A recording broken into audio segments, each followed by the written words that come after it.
you cannot go on. You feel so lost and that you're so alone. All you see is night and darkness all around. You feel so helpless, you can't see which way to go. Don't despair and never lose hope, 'cause Allah is always by your side. Inshallah, inshallah, inshallah, you'll find your way. Inshallah, inshallah, inshallah, you'll find your way. Every time you commit one more mistake, you feel you.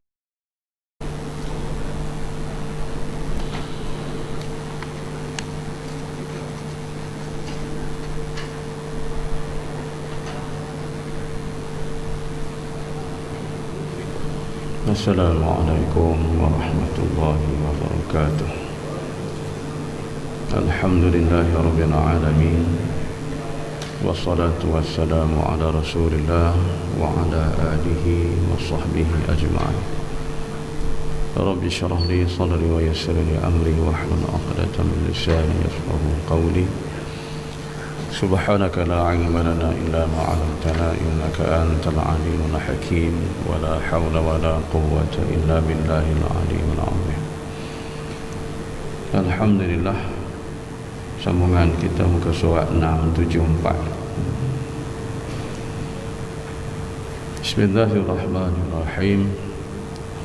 Abu Lais berkata, orang yang duduk bersama orang alim dan tidak dapat mengingati ilmunya akan mendapat 7 kebesaran. Yang pertama, kebesaran orang-orang yang belajar. Yang kedua, selama ia duduk bersama orang alim itu, ia tertahan daripada perbuatan dosa. Yang ketiga, jika keluar menuju kepada orang alim, diturunkan rahmat. Yang keempat, jika kita duduk dengan orang alim dan turun rahmat kepada orang alim itu, ia mendapat bahagian. Yang kelima, selama ia mendengar ajaran-ajarannya, maka tercatat baginya hasanat, yakni kebaikan. Yang keenam, malaikat selalu meliputinya dengan sayapnya kerana redha kepadanya. Yang ketujuh, tiap langkahnya tertulis baginya hasanat, kebaikan, dan penebus dosa dan naik darjat. Kata pengarang kitab ni, ya, Abu Lais As-Samarqandi ni, ulama, dia kata kita duduk dengan orang alim dan tidak dapat mengingati ilmunya akan mendapat 7 kebesaran. Ialah kita ni, satu sifat manusia ni, sifat pelupa, nasia. Asal kata nasia ni sifat pelupa manusia. Jadi bila kita ni tak ingat ilmu, bila kita duduk dengan orang alim, kata Abu Lais As-Samarqandi, kita mendapat 7 kebesaran. Jadi maknanya kita duduk bersama tuan-tuan alim, tok-tok guru, alim ulama, satu perkara yang tidak merugikan kita, mendapat keuntungan. Hasil daripada, kalau kita tengok balik dalam hadis yang kita baca ataupun yang kita baca pada kata Ibnu Mas'ud, ya, bukan hadis, kata Ibnu Mas'ud, kata Abdullah bin Mas'ud yang kita baca pagi semalam tu, makna kalau duduk dengan orang-orang yang baik atau berkawan dengan orang baik, hasilnya kita dapat kebaikan. Jadi lebih baiklah kita duduk dengan para alim ulama. Jadi bila kita duduk dalam majlis mereka, duduk dengan mereka, kita dapat Yang pertama dia kata kebesaran orang-orang yang belajar. Jadi kita duduk tu pun dah dapat pahala seperti mana orang yang duduk belajar ilmu. Kebesaran orang yang belajar ilmu tu dapat kepada kita bila bersama kita dengan duduknya para alim ulama. Jadi sebab tu bila kita ni tuan-tuan ada dengar alim-alim ulama kita mari daripada jauh, maka kita sepatutnya datanglah beramai-ramai. Sebab tu cara kehidupan orang-orang dulu kan, orang dulu dia cerita dalam buku apa, kitab amal, kelebihan amal. Dia cerita pada zaman dulu jika ulama pergi ke pasar, ke pekan, dikerumuni oleh orang ramai, penuh sehingga tak nampak. Nak bertanya, nak mengambil berita, nak ambil ilmu walaupun sedikit, nak ambil keberkatan, dapat bersalaman dengan ulama pun jadilah. Tapi kita hari ni jika jumpa alim ulama kat pekan, buat tak laku ya, buat pandang tak pandang, nampak tak nampak. Itu bezanya kita tu. Dia cerita dalam kitab amal macam tu. Dulu dia kata dikerumuni alim ulama, masing-masing sibuk nak bertanya dan nak mengambil berkat daripada ulama. Itulah mencerita kesungguhan orang dulu. Dan diraikan para alim ulama yang mereka diletakkan dengan keadaan penuh kemuliaan, sebab alim ulama adalah warasatul anbiya. Jadi waktu bila kita duduk bersama dengan alim ulama, kata Abu Lais, kita dikira mendapat kebesaran orang yang belajar ilmu. Yang kedua, selama ia duduk bersama orang alim itu, tertahan ia daripada perbuatan dosa. Ini satu kebaikan tuan. InsyaAllah selagi mana kita duduk dengan orang alim ni, kita tertahan daripada melakukan dosa. Jadi makna macam selamat diri kita. Itu kata rahmat dan kebaikan tu. Dan mungkin jika kita berseorangan ataupun kita bukan duduk dengan alim ulama, maka mungkin juga kita akan melakukan perkara-perkara yang boleh mendatangkan dosa. Tapi bila duduk dengan alim ulama, satu rahmatnya tertahan daripada perbuatan-perbuatan yang boleh mendatangkan dosa. Yang ketiga, jika keluar menuju kepada orang alim, diturunkan rahmat. Kita kalau rajin nak mendapat rahmat, kita kena berjalan pergi cari para alim ulama, tuan-tuan guru. Kita pergi ziarah para alim ulama, tuan-tuan guru. Itu satu rahmat Tuhan bagi ke kita tu. Ada masa, ada kelapangan, daripada kita habiskan masa sia-sia gitu aja, lebih baik kita pergi ziarah para alim ulama, tokoh-tokoh ilmuwan kita. Tu. Sebab dia alim ulama ni dia banyak jenis tu. Ada yang jenis alim ulama yang boleh mengajar. Dia boleh mengajar, boleh menyampaikan ilmu. Ada yang jenis alim ulama, dia tak boleh mengajar, dia menulis kitab. Karang kitab. Di Kelantan ada seorang, kita panggil ada Tok Guru lah kan, Abdullah Qari. Kalau tuan tengok buku-buku dia banyak ditulis, dijual di pasaran. Abdullah Qari ni tokoh Ma'al Hijrah. Tahu berapa dulu dapat tokoh Ma'al Hijrah? Dia bukan boleh mengajar, dia tak boleh ni, tapi dia banyak mengarang, menterjemah kitab, tulis kitab, mengkaji, tulis. Banyak kitab-kitab terbitan dia yang menyentuh tentang perubatan. Dia menghasilkan satu buku yang di pasaran sekarang ni, ensiklopedia Madu Lebah, mencongkel rahsia Madu Lebah daripada surah An-Nahl yang Allah sebut dalam Al-Quran. Dinamakan buku tu Encyclopedia Madu Lebah.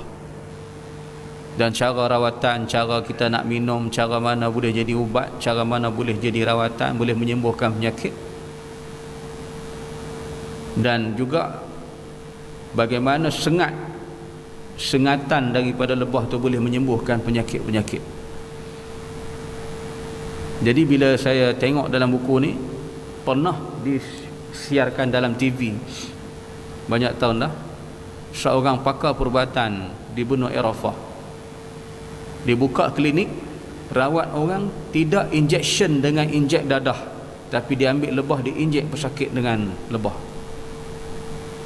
Tuan-tuan, rupa-rupanya dalam buku ni dah dikupas, dah ada dalam Quran, dikupas oleh ni tuan guru kita ni Abdullah Qari.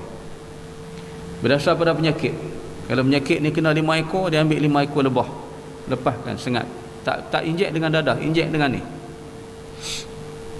Masuk dalam TV tu kisah rawatan tu, tapi dipopularkan di dunia barat.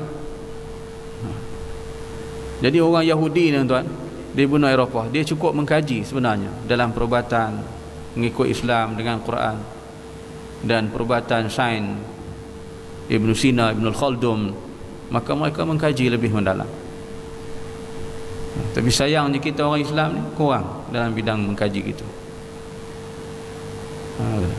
Jadi sebab tu itu kita tengok tu alim ulama. Jadi kalau tuan-tuan ada masa, dia masih hidup, boleh pergi ziarah dia, boleh kita mengambil manfaat daripada orang yang macam ni, dapat rahmat insya-Allah. Itu contohnya, banyak lagi tokoh-tokoh alim ulama. Sebab sementara mereka masih hidup, jika mereka mati ni kita tak sempat, jangan kita menyesal. Di Kedah, seorang tok guru yang tersohor di Sik Kedah, Tuan Guru Haji Saleh, ni orang yang kuat beramal. Dia ni boleh mengajar, program banyak, boleh dikatakan sebulan tu penuh masjid-masjid, surau-surau, dan kuliah dijalankan di masjid di surau ni, boleh dikatakan sambutan yang menggalakkan. Dia buka pondok di Sik. Di Lanai ada lagi pondok tuan-tuan guru kita di Lanai. Jadi sepatutnya kalau bolehlah kita AJK masjid buat satu rombongan khaskan pada musim cuti ni, rombongan kita pergi melawat tok guru ni, daripada pergi duk melawat tempat-tempat yang tidak bermanfaat. Sediakan sewa bas, siapa nak pergi, jom kita pergi ziarah tok guru ni sempena cuti kan. Sesekali cuti sekolah yang panjang ke, cuti apa ke, elok macam tu. Sebab kita dah mengaji dalam kitab ni, kita kena beramal. Pergilah cari rahmat Allah turun kepada alim ulama, mudah-mudahan kita juga mendapat rahmat yang sama sementara mereka masih hidup. Yang keempat, jika duduk dengan orang alim dan turun rahmat kepada orang alim itu, kita mendapat bahagian. Itu untungnya. Katalah kita pergi ziarah dia, masa kita ziarah ni Allah turunkan rahmat pada orang alim ni, kita pun dapat sama insya-Allah. Jadi gitu, satu kebaikannya. Jadi itulah di Kedah, di Kelantan, di Terengganu masih ramai tokoh-tokoh ilmuwan, para alim ulama yang boleh kita pergi ziarah, yang boleh kita menumpang untuk mendapat rahmat daripada Allah, hasil daripada kita berkawan dengan alim ulama. Mudah-mudahanlah kita mati besok tuan-tuan, ada satu saham yang Allah akan beri balasannya, kita ni mendapat rahmat daripada alim ulama. Itu keuntungan itu, bukan dekat dunia, di akhirat bila kita mati besok ya. Jadi itulah saya syorkan, bila kita dah baca ni, pergilah ziarah ni. Cuti-cuti yang panjang, mungkin ni apa ni, bulan 3 ni kita, akhir bulan ni kita cuti panjang kan, cuti sekolah dan sebagainya. Jadi kalau ada masa, datanglah, ziarahlah tempat-tempat yang bermanfaat ini.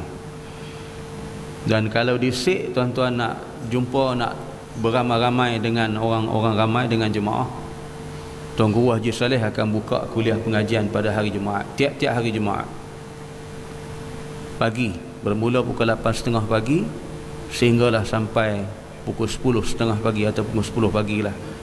Kadang-kadang sampai 10.30 habis. Habis tu pakat kita siap sedia untuk solat Jumaat.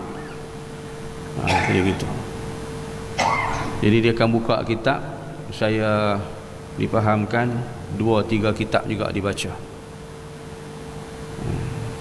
Hari Khamis malam Jumaat di Masjid Padang Temusu, Sungai Petani. Itu kuliah dia khas, 2 kitab dia baca.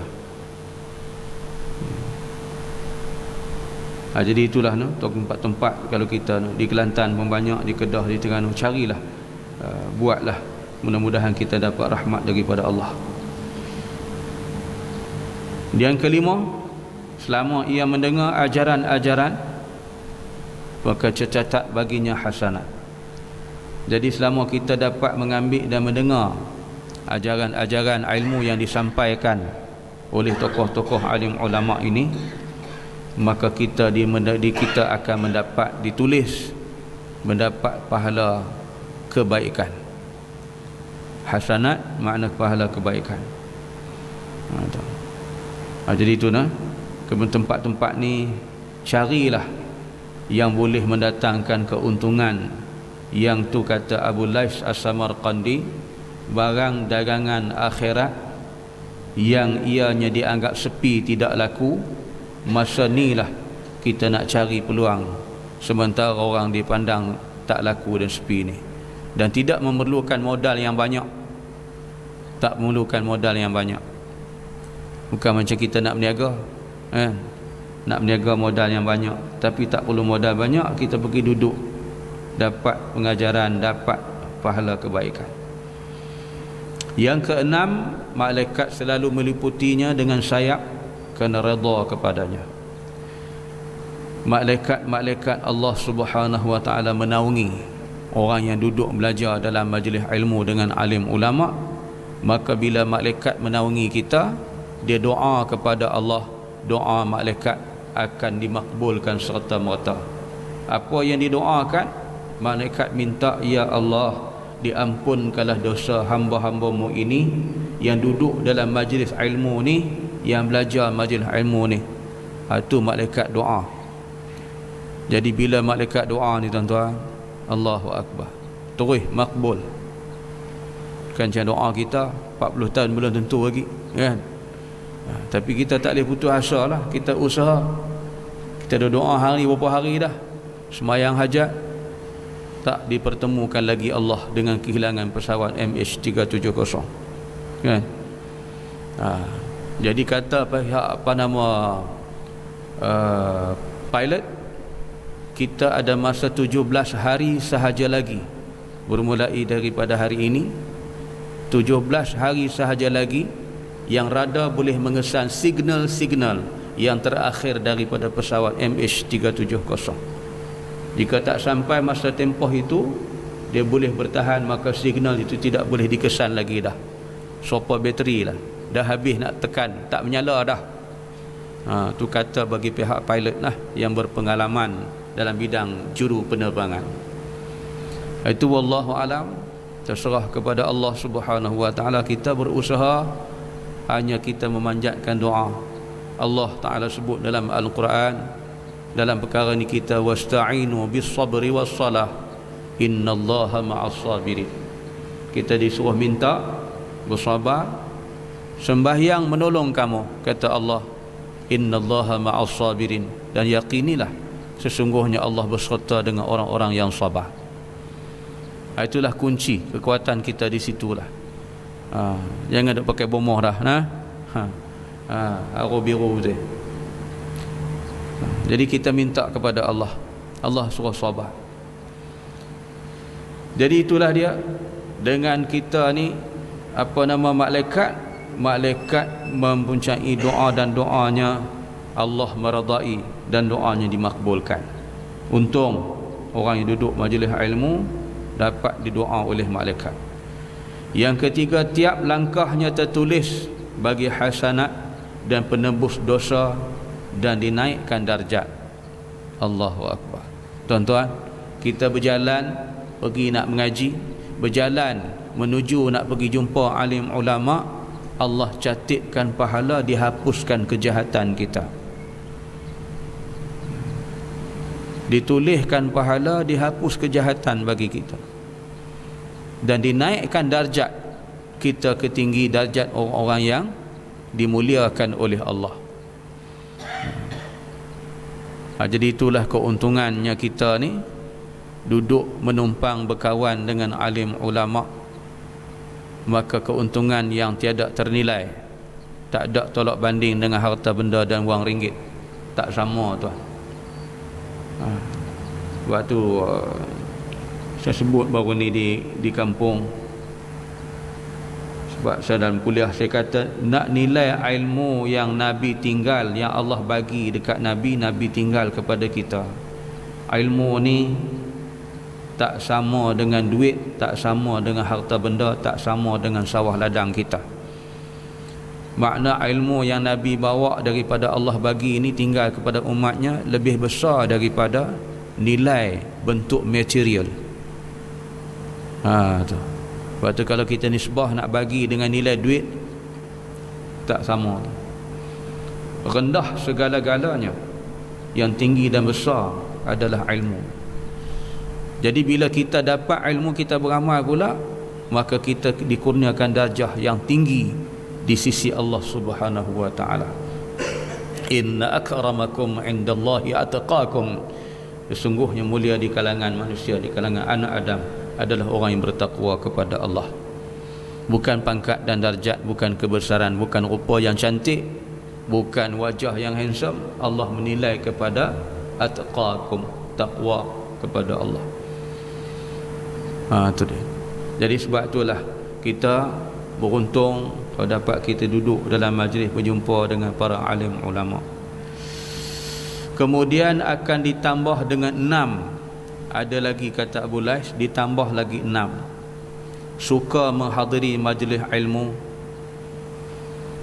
Tiap orang yang ikut padanya ia mendapat hasanat sebanyak orang yang ikut, tanpa mengurangi kebaikan mereka.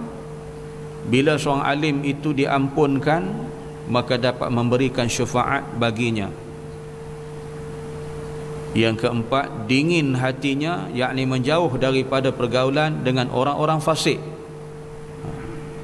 Yang kelima, masuk dalam perjalanan orang-orang yang pelajar dan salihin. Yang keenam, menegakkan perintah Allah dalam ayat, jadilah orang-orang yang patuh kepada Tuhan kerana mengajarkan kitab Allah.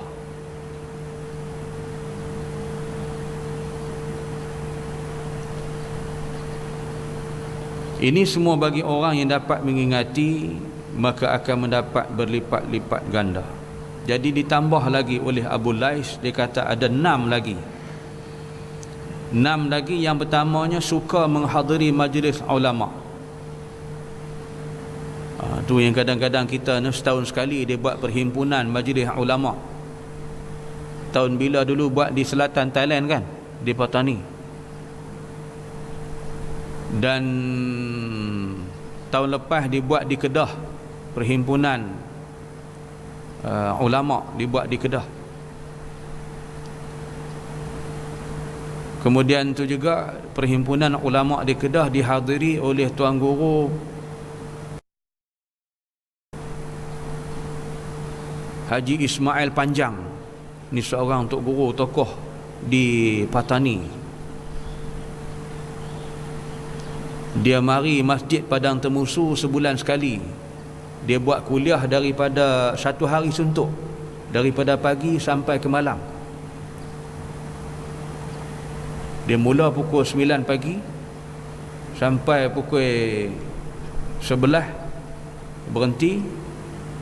Lepas itu sembahyang Zuhur, sambung balik. 2 hari, Jumaat dan Sabtu. Ni Tuan Guru daripada Petani, Haji Ismail Panjang. 2 hari itu penuh di Masjid Padang Temusu, dihadiri oleh budak ramailah masyarakat dan budak-budak pondok pun semua turun persekitaran dari Kedah. Ini satu kelebihan, no? Dan mereka mengadakan perhimpunan itu hari tahun lepas di Kedah lah, alim ulama berhimpun. Jadi benda ni tuan-tuan boleh tengok dalam laman internet, dalam YouTube ada dimasukkan pertemuan. Itu kalau kita rajin nak berjumpa dengan alim ulama lah, dan hadiri majlis mereka. Dan tiap-tiap orang yang ikut padanya, pada alim ulama, mendapat kebaikan sebanyak orang yang ikut. Allahu Akbar. Katalah 10,000 orang yang ikut, maka kita mendapat kebaikan 10,000. Tu. Kalau 5,000 ikut, begitulah banyaknya kepala kebaikan kita dapat. Dan bila orang alim itu diampunkan, maka dapat memberi syafaat baginya. Kita ni bila tu alim ni diampunkan dosa dia, kita pun dapat tempiah sama syafaat daripada alim ulama. Mudah-mudahan kita pun terampun juga dosa-dosa kita. Inilah keuntungan. Kalau siapa tak nak, memang rugi, serugi-ruginya lah duduk dengan majlis alim ulama. Dan yang keempat, dingin hatinya. Makna hati kita ni tak teringin, hati kita ni kurang, jauh dari pergaulan dengan orang-orang fasik. Orang fasik ni siapa dia? Orang-orang di kalangan manusia kita ni lah, yang reti hukum tapi masih juga duk buat kerja-kerja yang tak betul, kerja-kerja maksiat, kerja jahat. Jadi kita mudah-mudahan hati kita ni tak teringin, ataupun hati kita ni dalam keadaan sejuk, yang tak suka untuk kita bergaul dengan orang-orang fasik. Itu bila kita duduk dengan alim, itu yang kita dapat. Yang kelima, menegakkan perintah Allah. Di dalam ayat kata Tuhan, jadilah orang-orang yang patuh kepada Tuhan kerana mengajarkan kitab-kitab Allah.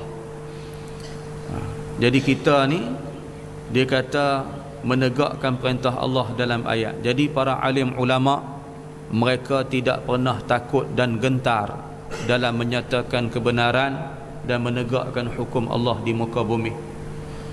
Tu kata Tuan Guru Haji Saleh, dia kata, biar aku mampu dengan kitab ni. Kalau orang nak suruh berhenti, aku tak berhenti, dia kata. Aku akan menerang dan mengajak orang pada agama Allah. Aku bawa kitab ni pergi mana pun. Tak ada siapa nak boleh halang aku. Sebab di Kedah orang kacau juga, masjid-masjid dia tak pergi masuk, kan? Tambah sekarang ni, dulu tak apalah kita perintah. Tambah dia perintah sekarang ni, dia kacau. Tak pergi masuk, nak tawaliah lah, nak apalah, kan? Jadi tu Uji Saleh kata, apa sekalipun aku tetap akan mengajak, biar aku mampu dengan kitab ni. Aku tak lari.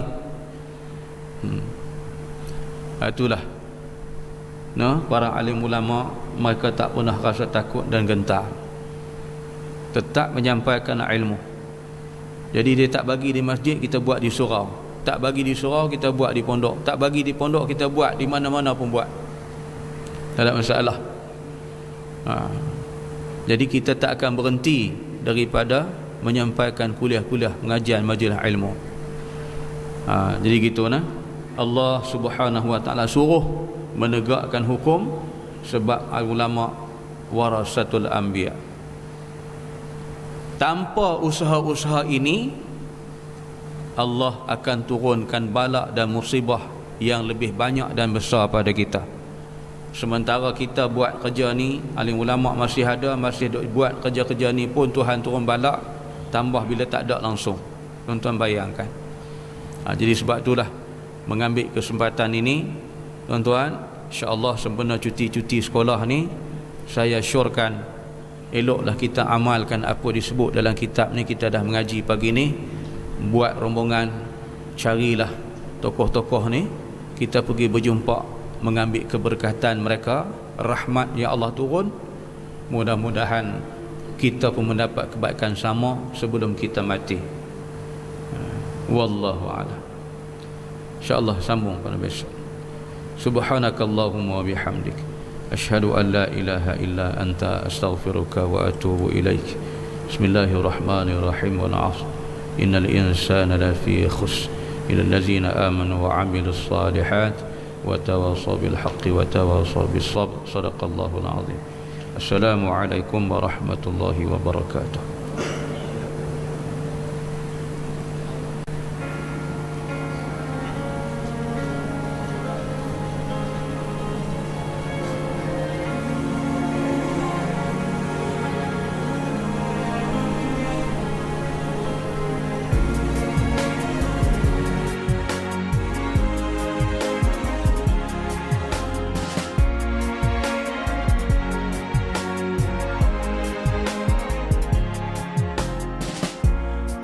So far from you, yet to me you were always so close. I wandered lost in the dark.